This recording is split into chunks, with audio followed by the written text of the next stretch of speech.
Notice the manual by hand pump where you had to operate the levers by hand to send the water down the hoses.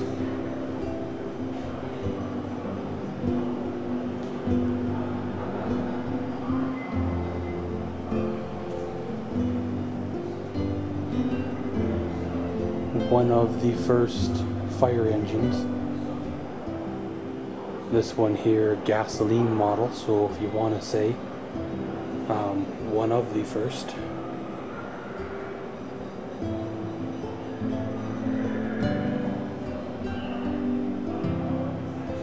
The gasoline engine must run the pump because it is still horse drawn.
There's no label on this one.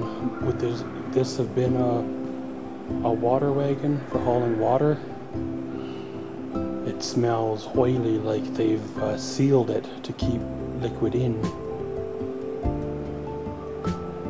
It does have a pump. Would that have been used for other things as well?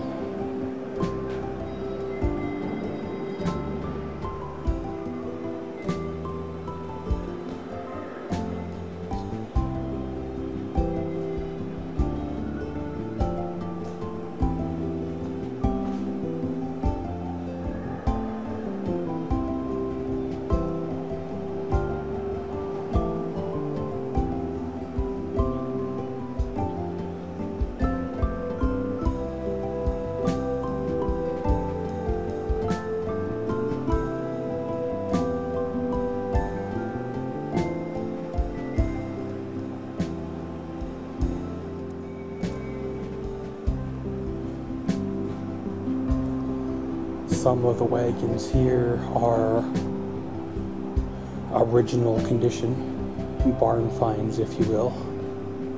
It's hard to believe that a 100-year-old wood wagon would still be around. Some have been restored to museum quality standards, and others have been restored a few years ago and used a little bit to get a little bit of patina, if you will, on them. This is one of those museums that the video doesn't do it justice. You need to see it in person to appreciate the craftsmanship, the level of detail, you know, the quality of the wagons, the evolution of the wagons from, you know, with the suspension, the number of horses, the size, passengers they can carry, you know, using metal construction, using wood construction, all that evolution, if you will, and changes.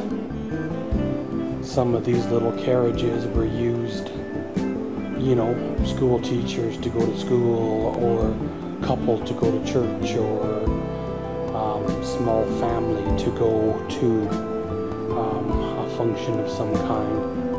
Some of the bigger, more elaborate coaches were used for, you know, weddings or funerals or big events where you had to haul, you know, 6 or 8 people, if you will. And,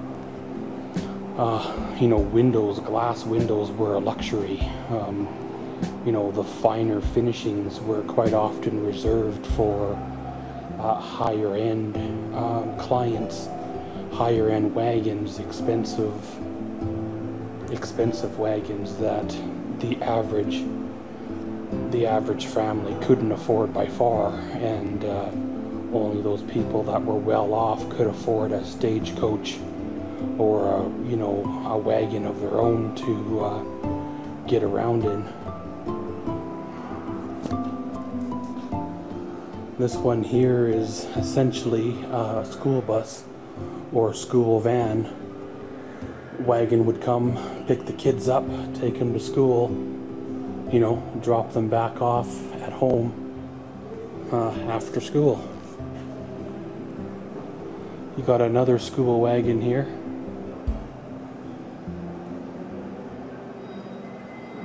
And of course this one here is a broadcast seeder wagon, meant for, well, seeding fields, crops, corn, you know, wheat, whatever needed to be seeded or spread, or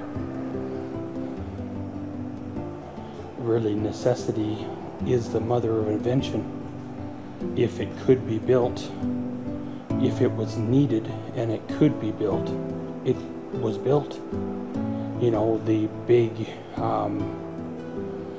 wagons for hauling rocks or hauling, you know, hay or all sorts of goodies. This row here is kind of sleds. In Canada, of course, we have winter, and parts of the States do too. and wagons quite often couldn't travel in snow unless you did a ski conversion on the hubs. So you needed a sled as well, or sleigh as well, to get around in. You know, once again, that all costs money. I definitely recommend you guys checking this facility out. There's more to see than what I've shown in this here video. They offer carriage rides and other activities at the museum here. There is a gift shop for souvenirs and such. There is a theater that shows videos of the past and that, as well as other venues going on in this facility.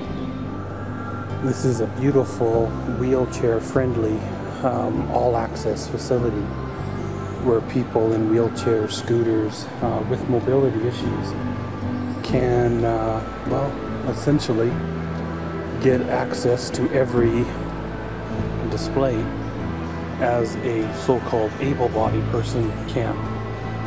There's washrooms in the back, washrooms in the front. If you need a break halfway through, there are benches every so often that a person can rest on to continue on with their journey.